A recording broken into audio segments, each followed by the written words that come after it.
नमस्कार दोस्तों, स्वागत है मेरे चैनल बोनसाई विजडम पर। आज हम बोनसाई के आश्चर्यजनक संसार में गोता लगाएंगे और जानेंगे 10 बेहतरीन प्रजातियां जो कि अपने गुणों के कारण अच्छा बोनसाई बनाने के लिए परफेक्ट स्पेसिमेन है। बोनसाई एक कला ही नहीं, यह धैर्य रखने व प्रकृति से तालमेल बनाए रखने की प्रक्रिया है। एक परफेक्ट बोनसाई बनाने के लिए एक सही स्पीशीज का चुनाव करना पहला कदम है। तो जानते हैं दोस्तों, वो फीचर कौन कौन से हैं जो किसी पेड़ को परफेक्ट बोनसाई बनाने में सहायक हैं। इसमें फर्स्ट पॉइंट है स्मॉल साइज लीफ।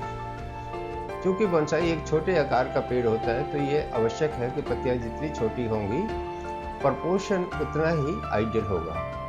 कई स्पीशीज में पत्तियां टाइम के साथ छोटा भी होती चली जाती है, ये बात अलग है, लेकिन अगर शुरू से ही वो स्मॉल साइज हो तो अच्छा रहेगा। दूसरा पॉइंट है short internodal distance. Short node वह जगह है जहां से नई शाखाओं का फुटाव होता है। अगर नोड्स पास होती हैं तो ग्रोथ कम्पैक्ट व घनी होगी।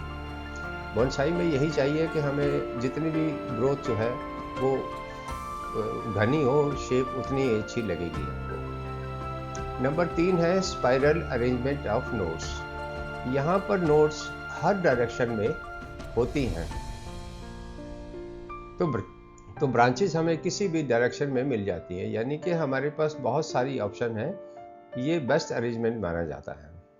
नंबर 4 पे है vigorous growth. Plant fast growing species का होना चाहिए। जितनी फास्ट ग्रोथ होगी हम उतनी ही जल्दी बोनसाई बना सकते हैं। कम समय में एक अच्छा बोनसाई बन सकता है। नंबर 5 है हार्डीनेस ऑफ प्लांट। पेड़ ऐसा हो जो एक्सट्रीम एनवायरमेंटल कंडीशंस में सर्वाइव कर सके। हाई टेम्परेचर है उसको भी सहन करे, लो टेम्परेचर है उसको भी, यानी कि ज़्यादा गर्मी ज़्यादा सर्दी दोनों को वो समान रूप से सहन कर सके। 6th पॉइंट है adaptability to bonsai making techniques. Bonsai बनाने के लिए हम बहुत सारी टेक्निक्स यूज करते हैं, जैसे प्रूनिंग है, डिफोलिएशन है, वायरिंग है। बिना इन सब टेक्निक्स के बोनसाई बन ही नहीं सकता। ये हमें बार बार करनी पड़ती है, प्रूनिंग भी, रूट प्रूनिंग भी और रीपोर्टिंग भी। जो प्लांट इन टेक्निक्स को अच्छा रिस्पॉन्ड करे तो वह एक आइडियल पेड़, अच्छा स्पेसिमेन होगा, आइडियल पेड़ होगा। और 7th पॉइंट है long life. Genetically long life आवश्यक है ताकि हम पेड़ को अधिक समय तक ट्रेन कर सकें, अधिक समय तक अपने पास रख सकें। लास्ट और 8th पॉइंट है पॉट लाइफ अडेप्टेबिलिटी। बोनसाई को हम एक छोटे शैलो पॉट में लगाते हैं। पेड़ में एक छोटे पॉट्स में सर्वाइव करने का गुण होना चाहिए, क्योंकि यहाँ सॉइल भी बहुत कम होती है और न्यूट्रिशन भी बहुत कम होता है। ये बात अलग है, हम न्यूट्रिशन देते रहते हैं ताकि पौधे को किसी भी तरह का नुकसान ना हो और वो फले फूले अच्छा ग्रो करे।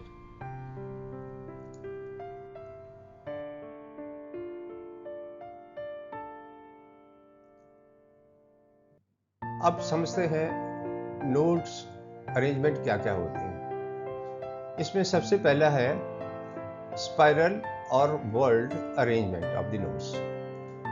अब यहाँ हम क्या करते हैं कि नोड्स जो है वो जगह है जहाँ से फुटाव होता है, और यहाँ नोड्स जो है हर जगह मिलती है, हर डायरेक्शन में होती है, राइट लेफ्ट, ये बैक पे है, ये फ्रंट पे है, हर डायरेक्शन में होती है। तो और ये अरेंजमेंट भी स्पाइरल होता है, यहाँ से ये ऐसे घूमता हुआ चला जाएगा, तो ब्रांचेस हमें हर डायरेक्शन में मिल रही हैं। और बोनसाई का डिजाइन बनाने में या शेप बनाने में ये सबसे आइडियल माना जाता है, क्योंकि हमें मनवांछित जगह से ब्रांच मिल जाती है।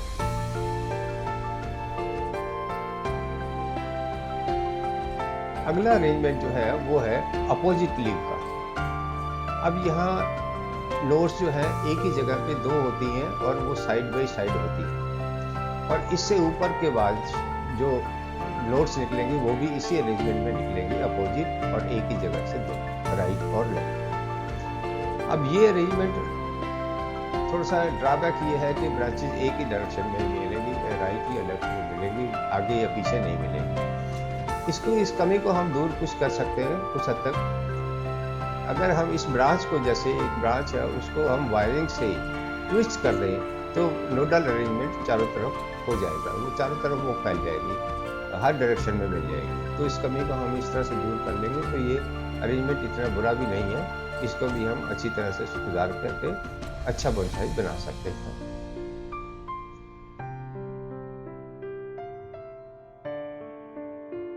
लास्ट अरेंजमेंट जो है वो है अपोजिट लीव्स, पर यहाँ अपोजिट लीव्स जो है वो साइड बाय साइड भी है और फ्रंट और बैक पे है। अब अगर यहाँ देखें तो यहाँ हमारे पास ब्रांचेस साइड बाय साइड हैं, यहाँ भी एक पत्ती है, यहाँ भी पत्ती है, ये यहाँ आगे पीछे हो गया, यहाँ फिर साइड पे हो गया, और यहाँ ये फ्रंट पे है, ये बैक पे है, ये आगे पीछे हो गया। तो अल्टरनेट चलता है, साइड बाय साइड, फ्रंट और back, side by side, front और बैक। ये अरेंजमेंट भी बुरा नहीं है, अच्छा होता है, क्योंकि यहाँ भी ब्रांचेज हमें लगभग हर डायरेक्शन में होती हैं और एक अच्छी शेप बनाने के लिए ये एक डिजायरेबल फीचर है।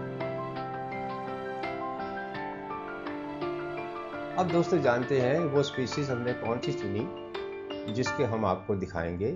ये सारी स्पीसीज मेरी अपनी कलेक्शन में से हैं। सबसे पहले मैंने चुना है फाइकस रामफाई, नंबर 2 पे है फाइकस माइक्रोकार्पा, इसको फाइकस टाइगर बार्क भी कहते हैं। नंबर 3 पे है फाइकस अर्टिपस कॉर्नर, और नंबर 4 पे है अकेशिया या प्लाही। 5th पे है जुनिपेरस रोसेटा, 6th पे हमने रखा है सेल्टिस ऑस्ट्रेलिस, और 7th पे बरसेरा, 8th पे है मिमोसॉप्स हेक्सेंड्रा, 9th पे है फाइकस वायरेंस, 10 पे है जक्वीनिया मैक्रोकार्पा। इन सब की प्लांट्स की अब अपनी खासियत है, जो जब वीडियो में आप देखेंगे तो आपको साथ ही साथ बता भी देंगे, लेकिन इन सब में यही फीचर्स हैं जो मैंने अभी डिस्क्राइब किए थे। ये फीचर्स के साथ ये बोनसाई इनका बना है, कैसा बना आप देखेंगे तो अप्रिशिएट भी करेंगे। और चलिए देखते हैं आगे इनके स्पेसिमेन के वीडियो। दोस्तों लंबी प्रेजेंटेशन के बाद अब देखते हैं वो सारे स्पेसिमेन जो हमने आपके लिए चुने हैं। ये हमारा पहला प्लांट है फाइकस रम्फी। देखिए इसका ये एपेक्स है, ब्रांचिंग सिस्टम देखिए, और सबसे खासियत है इसकी रूट और स्टेम। कितना सुंदर प्लांट है, एजेड है, लगभग 40 साल पुराना है। ये सेकंड प्लांट है फाइकस मैक्रोकार्पा या फाइकस टाइगर बार्क। देखिए रूट सिस्टम देखिए, पहले स्टेम मोटा इतना नहीं है, ये यंग प्लांट है, लगभग 12 साल पुराना है। ब्रांचिंग अरेंजमेंट कितना अच्छा है, पत्तियाँ छोटी हैं और रैपिडली ग्रोइंग प्लांट है ये। अप्रिशिएट कीजिए ब्रांचिंग सिस्टम। यहाँ पे ब्रांच नहीं है, यहाँ पे हम एक ब्रांच ऐड कर देंगे। ये तीसरे नंबर का प्लांट है, ये इसको कहते हैं फाइकस अर्टिपस कॉर्नर। ये प्लांट बहुत एजेड है, लेकिन इसका अपर पार्ट जो है वो बहुत यंग है। इसको बंदरों ने ऊपर के भाग को तोड़ दिया था, तो हमें एक नई ग्रोथ अब यहाँ से मिल गई है और ये अच्छी है।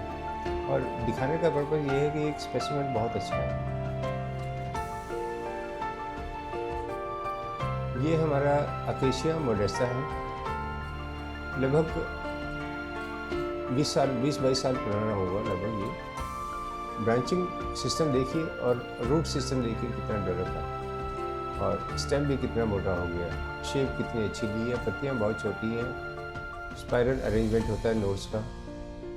बहुत ही आइडियल प्लांट है बोनसाई बनाने के लिए।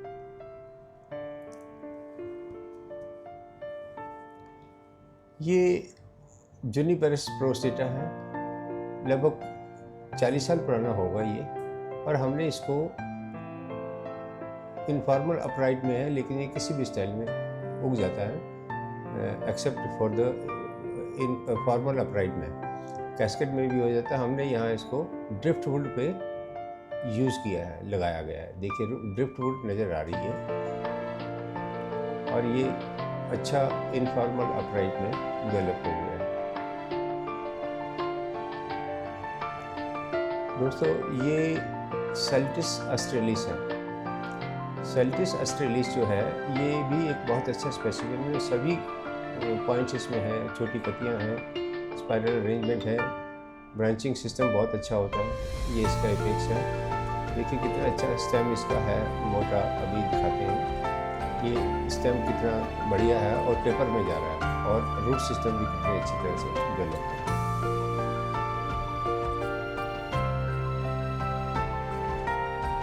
ये बसेरा है दोस्तों और ये लगभग 40-42 साल का होगा। रूट सिस्टम से शुरू करें, स्टेम बहुत थिक है, ब्रांचिंग बहुत आइडियल और अल्टरनेटिव उसमें आई है और एक परफेक्ट इनफॉर्मल अपराइट स्टाइल में पौधा डेवलप हुआ है। तो ये बहुत ही ओल्ड प्लांट है, one of my favourite plant. Next plant है फिरनी का। फिरनी वर्नाकुलर नेम है, मिमोसोप हेक्सेंट्रा इसका साइंटिफिक नेम है।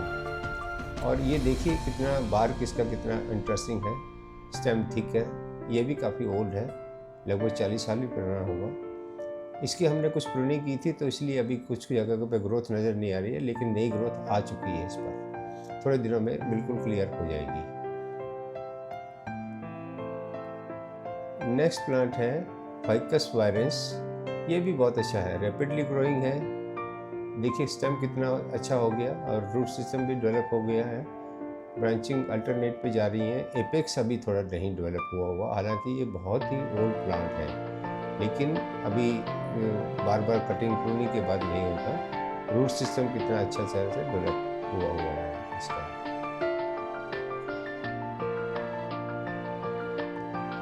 ये प्लांट है दोस्तों जक्विनिया माइक्रोकार्पा। ये भी बहुत अच्छा और सुंदर प्लांट होता है, सभी क्राइटेरिया इसमें है। तो ये लास्ट प्लांट था दोस्तों। उम्मीद है ये सभी प्लांट आपको अच्छे लगे होंगे। सभी प्लांट परफेक्ट हैं। अपना ख्याल रखिएगा दोस्तों और लाइक और